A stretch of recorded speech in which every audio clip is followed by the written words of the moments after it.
सेवाग्राम संघटनेच्या वतीने तहसील कार्यालय शेवगाव येथे तालुका अध्यक्ष करे, टाकळीचे विद्यमान सरपंच गडकळ यांनी धरणे आंदोलन केले।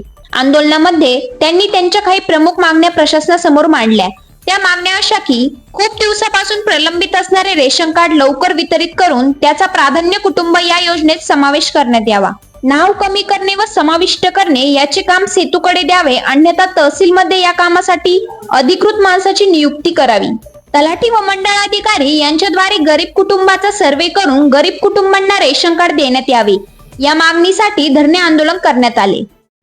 मंडळाधिकारी, रेशन दुकानदार, शेतूमध्ये लॉग इन उपलब्ध लवकर करून द्या, फास्टमध्ये उपलब्ध व्हावी। प्रत्येक शेतूमध्ये गेले, शेतूमध्ये म्हणतात साईट चालत नाही।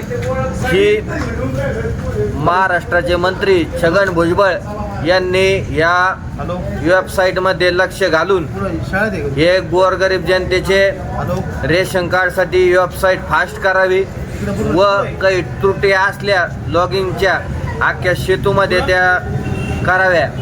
आधारप्रमाणे कोणतीही डबल रेशन कार्ड होणार नाही। आधार लिंकिंग असल्यावर सगळ्या शेवगाव तालुक्यामध्ये आधार कार्ड अपडेटसाठी फास्ट सर्व्हिस व्हावी, याकरता तहसीलदारने उपाययोजना करावी। आवाज जनतेचा न्यूज साठी प्रतिनिधी विजय मगर।